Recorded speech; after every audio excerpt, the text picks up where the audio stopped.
Hi ಎಲ್ಲರಿಗೂ ನಮಸ್ಕಾರ. Welcome to my channel. ಇವತ್ತು ನಾವು ನಾಟಿ ಸ್ಟೈಲಲ್ಲಿ ಚಿಕನ್ ಬಿರಿಯಾನಿ ಹೇಗೆ ಮಾಡೋದು ಅಂತ ತಿಳ್ಕೊಂಬರೋಣ. ಇದು ನಮ್ಮಮ್ಮ ಮಾಡ್ತಾಯಿದ್ರು ಈ ರೀತಿ ಚಿಕನ್ ಬಿರಿಯಾನಿನ. ಇವತ್ತು ನೀವು ತಿಳ್ಕೊಳ್ಳಿ. ಅತಿ ಹೆಚ್ಚು ಮಸಾಲೆ ಬಳಸೋದಿಲ್ಲ ಇದಕ್ಕೆ.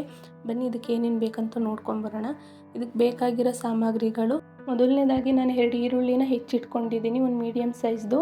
ಸ್ವಲ್ಪ ಎಣ್ಣೆ, ಶುಂಠಿ, ಒಂದು 2 ಗೆಡ್ಡೆ ಆಗೋವಷ್ಟು ಬೆಳ್ಳುಳ್ಳಿ ಬಿಡಿಸಿಟ್ಕೊಂಡಿದ್ದೀನಿ. ಸ್ವಲ್ಪ ಉಪ್ಪು, ಖಾರದ ಪುಡಿ, ಧನಿಯಾ ಪುಡಿ, ಹಾಗೆ ಸ್ವಲ್ಪ ಗರಂ ಮಸಾಲೆ. ನಾನು ಒಂದು ಇಡೀ ಆಗೋವಷ್ಟು ಕೊತ್ತಂಬರಿ ಸೊಪ್ಪು ತೊಗೊಂಡಿದ್ದೀನಿ. ಹಾಗೆ ಒಂದು ಅರ್ಧ kg ಆಗೋವಷ್ಟು ಚಿಕನ್ನು. ಹಾಗೆ ನಾನು 4 ಮೆಣಸಿನ್ಕಾಯಿ ತೊಗೊಂಡಿದ್ದೀನಿ, 2 ಇಂಚ್ ಆಗೋವಷ್ಟು ಶುಂಠಿ, 3 ಲವಂಗ, ಹಾಗೆ 2 ಮೊರಟಿ ಮೊಗ್ಗು ಮತ್ತು ಒಂದೇ ಒಂದು ಸ್ಟಾರ್ ಹೂವು ತೊಗೊಂಡಿದ್ದೀನಿ. ಮೊದಲಿಗೆ ನಾವು ಸ್ವಲ್ಪ ಮಸಾಲೆನ ಹುರ್ಕೋಬೇಕಾಗುತ್ತೆ. ಅದಕ್ಕೆ ಸ್ವಲ್ಪ ಎಣ್ಣೆ ಹಾಕ್ಕೊಂಡು ಮೊದಲಿಗೆ ನಾವು ಈರುಳ್ಳಿ ಹಾಕ್ಕೊಂಡು ಚೆನ್ನಾಗಿ ಹುರ್ಕೊಳ್ಳೋಣ. ತುಂಬ ಗೋಲ್ಡನ್ ಬ್ರೌನ್ ಕಲರ್ ಬರೋವರೆಗೂ ಬೇಡ, ಸುಮ್ಮನೆ ಒಂದು ಅರ್ಧ ಬೆಂದರೆ ಸಾಕಾಗುತ್ತೆ. ನಾವು ಮತ್ತೆ ಚಿಕನ್ ಹಾಕಿ ಹುರಿಬೇಕಲ್ಲ, ಅದಕ್ಕೋಸ್ಕರ ಒಂದು ಅರ್ಧ ಹುರಿದ್ರೆ ಸಾಕಾಗುತ್ತೆ. ನಾವಿಲ್ಲಿ ಪಲಾವ್ ಎಲೆ ಯೂಸ್ ಮಾಡ್ತಾಯಿಲ್ಲ, ಆದರೂ ಚೆನ್ನಾಗಿ ಬರುತ್ತೆ. ನೀವು ಒಂದು ಸಲ ಟ್ರೈ ಮಾಡಿ. ಹಂಗೆ ಇನ್ನೂ ಯಾರ್ಯಾರು ನಮ್ಮ ಚಾನಲ್ ಸಬ್ಸ್ಕ್ರೈಬ್ ಮಾಡಿಲ್ಲ, ಪ್ಲೀಸ್ ಸಬ್ಸ್ಕ್ರೈಬ್ ಮಾಡಿ. ನೋಡಿ, ಈ ರೀತಿ ಹುರಿದ ನಂತರ ಸಾಕಾಗುತ್ತೆ. ನಂತರ ನಾವು ಟೊಮೊಟೊ ಹಣ್ಣು ಆ್ಯಡ್ ಮಾಡಿಕೊಂಡು ಇನ್ನೊಂದು ಸ್ವಲ್ಪ ಹುರ್ಕೊಬೇಕು. ನಾನಿಲ್ಲಿ ಟೊಮೊಟೊ ಹಣ್ಣು ಒಂದು ಅರ್ಧ ತೊಗೊಂಡಿದ್ದೀನಿ. ಅರ್ಧ ಅಥವಾ ಮುಕ್ಕಾಲು ತೊಗೊಳ್ಳಿ, ತುಂಬ ಹುಳಿ ಬಂದುಬಿಡುತ್ತೆ. ಈ ಚಿಕನ್ಗೆ ಸ್ವಲ್ಪ ಹುಳಿ ಎಲ್ಲ ಕಡಿಮೆ ಹಾಕೋದ್ರಿಂದ ನಾವು ಒಂದು ಮುಕ್ಕಾಲು ಭಾಗದಷ್ಟು ಟೊಮೊಟೊ ಹಣ್ಣು ತೊಗೊಂಡಿದ್ದೀನಿ. ಹಂಗೆ ತೊಗೊಂಡಿರುವಂಥ ಬೆಳ್ಳುಳ್ಳಿನ ಹುರ್ಕೊಳ್ಳೋಣ. ನಾನು ಬೆಳ್ಳುಳ್ಳಿನ ಚಿಕ್ಕವು 2 ಗೆಡ್ಡೆ ಆಗೋವಷ್ಟು ತೊಗೊಂಡಿದ್ದೆ. ನೋಡಿ, ಈಗ ಇದಾಗಿದೆ. ಇದನ್ನ ಮಿಕ್ಸಿಗೆ ಹಾಕ್ಕೊಂಡು ನಾವು ರುಬ್ಕೊಂಬರಬೇಕು. ಇದ್ರ ಜೊತೆಗೆ ನಾವು ಕೊತ್ತಂಬರಿ ಸೊಪ್ಪು ಸಹ ಆ್ಯಡ್ ಮಾಡಬೇಕು. ಬನ್ನಿ ಈಗ ಇನ್ನೂ ಏನೇನು ಆ್ಯಡ್ ಮಾಡೋದು ನೋಡೋಣ. ಈಗ ತೊಗೊಂಡಿರೋವಂಥ ಕೊತ್ತಂಬರಿ ಸೊಪ್ಪು ನಾನು 1 ಇಡಿ ಆಗೋವಷ್ಟು ತೊಗೊಂಡಿದ್ದೀನಿ. ಹಾಗೆ ಒಂದು ಅರ್ಧ ಇಂಚಷ್ಟು ಶುಂಠಿ ತೊಗೊಂಡಿದ್ದೀನಿ. ಈಗ ರುಬ್ಕೊಂಡು ಚೆನ್ನಾಗಿ ಬರೋಣ ಬನ್ನಿ. ಮೆಣಸಿನ್ಕಾಯಿ ಜಾಸ್ತಿ ಹಾಕ್ಕೋಬೇಡಿ, 2 ಹಾಕ್ಕೊಳ್ಳಿ ಸಾಕಾಗುತ್ತೆ. ಯಾಕೆಂದರೆ ನಾವು ಖಾರದ ಪುಡಿನೂ ಆ್ಯಡ್ ಮಾಡ್ತೀವಿ. ತುಂಬ ಖಾರ ಬೇಕು ಅನ್ನೋರು ಇನ್ನೂ 2 ಆ್ಯಡ್ ಮಾಡ್ಕೊಳ್ಳಿ. ಚಕ್ಕೆ ನಾನು ಒಂದು ಅರ್ಧ ಇಂಚಷ್ಟು ಹಾಕ್ತಾಯಿದ್ದೀನಿ ಅಷ್ಟೇ. ಬನ್ನಿ, ಈ ರೀತಿ ರುಬ್ಕೊಂಡ್ರೆ ಸಾಕು. ತುಂಬ ನುಣ್ಣಗೆ ಪೇಸ್ಟ್ ಮಾಡ್ಕೊಬೇಡಿ, ಈ ಥರ ಸ್ವಲ್ಪ ತರಿಯಾಗಿರಲಿ. ಯಾವತ್ತೂ ನಾನ್ ವೆಜ್ಗೆ ಸ್ವಲ್ಪ ತರಿಯಾಗೇ ಇರಬೇಕು. ನಂತರ ನಾವು ಒಂದು ಕುಕ್ಕರ್ನ ಸ್ಟವ್ ಮೇಲೆ ಇಟ್ಕೊಂಡು ಸ್ವಲ್ಪ ಎಣ್ಣೆ ಹಾಕ್ಕೊಳ್ಳೋಣ. ಎಣ್ಣೆ ಸ್ವಲ್ಪ ನೋಡಿ ಹಾಕ್ಕೊಳ್ಳಿ. ಸ್ವಲ್ಪ ಬೆಣ್ಣೆನೂ ಆ್ಯಡ್ ಮಾಡ್ಕೊಳ್ಳಿ ನಿಮ್ಗೆ ಇಷ್ಟ ಇದ್ದರೆ. ನಾವು ಬೆಣ್ಣೆ ಸ್ಕಿಪ್ ಮಾಡ್ತಾಯಿದ್ದೀನಿ ಇಲ್ಲಿ. ಬೆಣ್ಣೆ ಹಾಕಿದ್ರೆ ಚೆನ್ನಾಗಿರುತ್ತೆ. ನೋಡಿ, ಈಗ ನಾನು ಅರಿಶಿನ ಹಾಕ್ತಾಯಿದ್ದೀನಿ. ಅರಿಶಿನ ಸ್ವಲ್ಪ ರೆಡ್ ಕಲರ್ ಬರ್ತಾ ಇದ್ದಲ್ಲೇ ನಾವು ಸ್ವಲ್ಪ ಸಾಲ್ಟ್ ಸಹ ಆ್ಯಡ್ ಮಾಡಬೇಕು.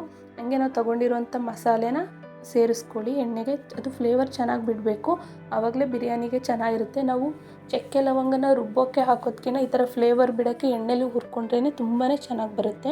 ನೀವು ಒಂದು ಸಲ ಟ್ರೈ ಮಾಡಿ. ನಂತರ ನಾವು ರುಬ್ಬಿಟ್ಕೊಂಡಿರೋ ಮಸಾಲೆನ ಎಣ್ಣೆಗೆ ಹಾಕ್ಕೊಂಡು ಚೆನ್ನಾಗಿ ಹುರ್ಕೋಬೇಕು.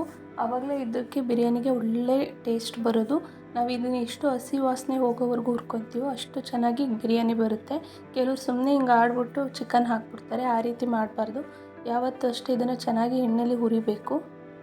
ಇದನ್ನು ಚೆನ್ನಾಗಿ ನಾವು ಎಣ್ಣೆಲಿ ಹುರಿತಾ ಇದ್ದರೆ ಇದ್ರ ಸ್ಮೆಲ್ ಮನೆ ತುಂಬ ಹರಡಿರುತ್ತೆ, ಅಷ್ಟು ಚೆಂದ ಇರುತ್ತೆ ಇದ್ರ ಸ್ಮೆಲ್ಲು. ಈಗ ನೋಡಿ, ನಾವು ನೆಕ್ಸ್ಟು ಚಿಕನ್ ಹಾಕ್ಕೊಳ್ಳೋಣ. ಚೆನ್ನಾಗಿ ಇದನ್ನು ಹುರ್ಕೊಬೇಕು, ಇಲ್ಲಾಂದರೆ ಹಸಿ ಸ್ಮೆಲ್ ಬರುತ್ತೆ. ಅದರಿಂದ ನಾವು ಚಿಕನ್ನ ಚೆನ್ನಾಗಿ ಈ ಹಸಿ ಸ್ಮೆಲ್ ಹೋಗೋವರೆಗೂ ಚೆನ್ನಾಗಿ ಹುರ್ಕೋಬೇಕು. ಆ ನಂತರ ನಾವು ನೆಕ್ಸ್ಟು ಮಸಾಲೆಗಳನ್ನ ಆ್ಯಡ್ ಮಾಡ್ಕೋಬೇಕಾಗುತ್ತೆ. ಮೊದಲಿಗೆ ನಾವಿಲ್ಲಿ ಇದು ಕುದೀತಾ ಇದೆ, ಸೈಡಲ್ಲಿ ಎಣ್ಣೆ ಬಿಡೋವರೆಗೂ ನಾವು ಹುರ್ಕೋಬೇಕಾಗುತ್ತೆ. ನೋಡಿ, ಈಗ ಇದು ಸೈಡಲ್ಲೆಲ್ಲ ಸ್ವಲ್ಪ ಎಣ್ಣೆ ಬಿಡ್ತಾ ಇದೆ. ಈ ರೀತಿ ನಾವು ಹುರ್ಕೊಬೇಕು. ಈಗ ಅಷ್ಟರಲ್ಲಿ ಯಾರ್ಯಾರು ಇನ್ನೂ ನಮ್ಮ ಚಾನಲ್ನ ಸಬ್ಸ್ಕ್ರೈಬ್ ಮಾಡಿಲ್ಲ, ಪ್ಲೀಸ್ ಸಬ್ಸ್ಕ್ರೈಬ್ ಮಾಡಿ. ಆ್ಯಂಡ್ ನೋಡಿ, ಈಗ ನಾವು ಒಂದೊಂದೇ ಮಸಾಲೆನ ಆ್ಯಡ್ ಮಾಡ್ಕೋಬೇಕಾಗುತ್ತೆ. ಇದನ್ನು ನಮ್ಮ ಅಮ್ಮವರೆಲ್ಲ ಮಾಡ್ತಾಯಿದ್ರು. ಅತಿ ಹೆಚ್ಚು ಮಸಾಲೆ ಹಾಕ್ತಾ ಇರಲಿಲ್ಲ. ನಾನಿಲ್ಲಿ ಮರಾಠಿ ಮೊಗ್ಗು, ಸ್ಟಾರ್ ಹೂವು ಎಕ್ಸ್ಟ್ರಾ ಹಾಕ್ತಾಯಿದ್ದೀನಿ. ನಮ್ಮಮ್ಮ ಅಷ್ಟು ಸಹ ಹಾಕ್ತಾ ಇರಲಿಲ್ಲ, ಆದರೂ ತುಂಬಾ ಚೆನ್ನಾಗಿ ಬರ್ತಾಯಿತ್ತು. ನೋಡಿ, ಈಗ ನಾನು ಸ್ವಲ್ಪ ಸಾಲ್ಟ್ ಆ್ಯಡ್ ಮಾಡ್ಕೊತಾ ಇದ್ದೀನಿ. ಇದ್ರ ಜೊತೆಗೆ ಸ್ವಲ್ಪ ಖಾರದ ಪುಡಿ ಆ್ಯಡ್ ಮಾಡ್ಕೊತೀನಿ. ನಾನು ಆಗಲೇ ಹಸಿರು ಮೆಣಸಿನ್ಕಾಯಿ ಹಾಕಿ ರುಬ್ಕೊಂಡಿದ್ದೆ, ಅದಕ್ಕೆ ನೋಡಿ ಹಾಕ್ಕೊಳ್ಳಿ ಖಾರನ. ಹಾಗೆ ಸ್ವಲ್ಪ ಧನಿಯಾ ಪುಡಿ ಹಾಕ್ಕೊತಾ ಇದ್ದೀನಿ. ಸ್ವಲ್ಪ ಸಾಕು, 1 ಸ್ಪೂನ್ ಆದರೆ ಸಾಕಾಗುತ್ತೆ. ಹಾಗೆ ಇದ್ರ ಜೊತೆಗೆ ನಾನು ಸ್ವಲ್ಪ ಗರಂ ಮಸಾಲೆ ಹಾಕ್ಕೊತಾ ಇದ್ದೀನಿ, ಒಂದು ಅರ್ಧ ಸ್ಪೂನು. ಇಷ್ಟಾದರೆ ಸಾಕಾಗುತ್ತೆ. ಚೆನ್ನಾಗಿ ಈಗ ಮಿಕ್ಸ್ ಮಾಡಿಕೊಂಡು ಇದು ಚಿಕನಿಗೆಲ್ಲ ಹಿಡಿಬೇಕು, ಆ ರೀತಿ ಚೆನ್ನಾಗಿ ಹುರ್ಕೊಳ್ಳೋಣ. ಇದನ್ನು ಸರಿಸುಮಾರು ನಾವು 15 ನಿಮಿಷನಾದರೂ ಹುರ್ಕೊಬೇಕು. ಚೆನ್ನಾಗಿ 10ರಿಂದ 15 ನಿಮಿಷನಾದರೂ ಹುರ್ಕೊಬೇಕು, ಇಲ್ಲಾಂದರೆ ಅದಕ್ಕೆ ಉಪ್ಪು ಖಾರ ಹಿಡ್ದಿರಲ್ಲ.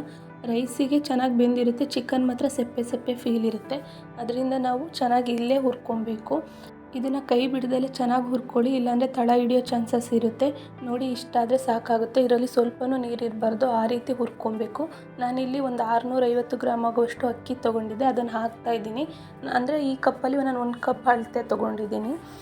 ನೀವು ಗ್ಲಾಸ್ ಅಳತೆಯಲ್ಲಿ ಬೇಕಾದರೂ ತೊಗೊಳ್ಳಿ, ಯಾವ ರೀತಿ ತೊಗೊಂಡ್ರೂ ಒಂದೇ. ಆದರೆ ನಾನಿಲ್ಲಿ ಬಟ್ಲು ಲೆಕ್ಕದಲ್ಲಿ ತೊಗೊಂಡಿದ್ದೀನಿ. ಇದು ಒಂದು ಬೌಲ್ ಇದೆ ನಮ್ಮದು, ಆ ಲೆಕ್ಕದಲ್ಲಿ ತೊಗೊಂಡಿದ್ದೀನಿ. ಇದನ್ನ ಒಂದು ಸಲ ಮಿಕ್ಸ್ ಮಾಡ್ಕೊಬೇಕು ಮಸಾಲೆ ಜೊತೆಗೆ. ಅದರ ನಂತರ ನಾವು ನೀರು ಹಾಕ್ಕೊಳ್ಳೋಣ. ನೀರು ನಾವು ಹೇಗೆ ಹಾಕ್ಕೊಬೇಕಂದ್ರೆ ಈಕ್ವಲಾಗಿ ಹಾಕ್ಕೋಬಾರ್ದು. ಈಗ 1 ಗ್ಲಾಸ್ ಅಳತೆಗೆ 2 ಗ್ಲಾಸ್ ಹಾಕ್ಕೊತಾರೆ, ಆ ರೀತಿ ಯಾವತ್ತೂ ಹಾಕ್ಕೊಬಾರ್ದು. ಆ ರೀತಿ ಹಾಕಿದ್ರೆ ಸ್ವಲ್ಪ ಮುದ್ದೆ ಥರ ಆಗುತ್ತೆ. ಯಾವತ್ತು ನಾವು 2 ಗ್ಲಾಸ್ ಅಕ್ಕಿ ತೊಗೊಂಡ್ರೆ ನಾವು 3:15 ಅಥವಾ 3:15 ನೀರು ತೊಗೊಂಡ್ರೆ ಸಾಕಾಗುತ್ತೆ. ಸೊ ಅದರಿಂದ ನಾನು 1 ಬೌಲಷ್ಟು ಅಕ್ಕಿ ತೊಗೊಂಡಿದ್ದೀನಿ, ಅದರಿಂದ ನಾನು 1:15 ಬೌಲಷ್ಟು ನೀರು ಹಾಕ್ತಾಯಿದ್ದೀನಿ. ಈಗ ಇದನ್ನ ಒಳ್ಳೆ ರೀತಿ ಮಿಕ್ಸ್ ಮಾಡಿಕೊಂಡು ಇದನ್ನ ಕುದಿ ಬಂದಮೇಲೆ ಲಿಡ್ಲು ಕ್ಲೋಸ್ ಮಾಡಬೇಕು.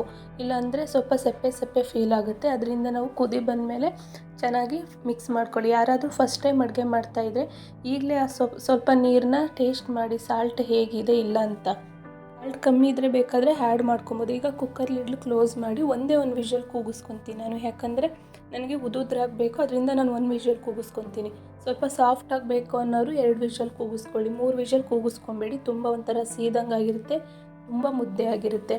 ನೋಡಿ ಈ ಕನ್ಸಿಸ್ಟೆನ್ಸಿ ಸಾಕು. ಈಗ ಮಸಾಲೆ ಎಲ್ಲ ಸ್ವಲ್ಪ ಮೇಲೆ ಬಂದಿರುತ್ತೆ. ಈಗ ಒಳ್ಳೆ ರೀತಿ ನಾವು ಮಿಕ್ಸ್ ಮಾಡ್ಕೋಬೇಕು. ಅಷ್ಟರಲ್ಲಿ ಈ ವಿಡಿಯೋ ನಿಮ್ಗೆ ಏನಾದರೂ ಇಷ್ಟ ಆಗಿದರೆ ದಯವಿಟ್ಟು ಲೈಕ್ ಮಾಡಿ, ಕಮೆಂಟ್ ಮಾಡಿ ಹೇಗಿತ್ತು ಅಂತ. ಹಂಗೆ ಸಬ್ಸ್ಕ್ರೈಬ್ ಮಾಡೋದು ದಯವಿಟ್ಟು ಮರಿಬೇಡಿ, ಪ್ಲೀಸ್ ಸಬ್ಸ್ಕ್ರೈಬ್ ಮಾಡಿ. ಈಗ ಒಂದು ಬೌಲಿಗೆ ಸರ್ವ್ ಮಾಡ್ಕೊಳ್ಳೋಣ. ನಾನಿಲ್ಲಿ ಹಾಟ್ ಬಾಕ್ಸಿಗೆ ಹಾಕ್ಕೊಂಡಿದ್ದೀನಿ, ಮುಚ್ಚಿಟ್ಟರೆ ಸುಮಾರು ಹೊತ್ತು ಬಿಸಿ ಇರುತ್ತೆ ಅಂತ. ಇದಕ್ಕೆ ನಾವು ಹೆಚ್ಚು ಮಸಾಲೆ ಹಾಕ್ದಲೇ ಇರ್ಬೋದು, ಆದರೆ ಟೇಸ್ಟ್ ಮಾತ್ರ ತುಂಬಾ ಚೆನ್ನಾಗಿರುತ್ತೆ. ನೀವು ಒಂದು ಸಲ ಟ್ರೈ ಮಾಡಿ, ಹಾಗೆ ಹೇಗಿತ್ತು ಅಂತ ಕಮೆಂಟ್ ಮಾಡಿ. ಈಗ ನಾವು ಸರ್ವಿಂಗ್ ಬೌಲ್ಗೆ ಸರ್ವ್ ಮಾಡಿಕೊಂಡ್ರೆ ಬಿರಿಯಾನಿ ರೆಡಿ ಇರುತ್ತೆ. ಇದ್ರ ಜೊತೆಗೆ ಸ್ವಲ್ಪ ರಾಯ್ತ ಜೊತೆ ತಿಂದರೆ ತುಂಬಾ ಚೆನ್ನಾಗಿರುತ್ತೆ.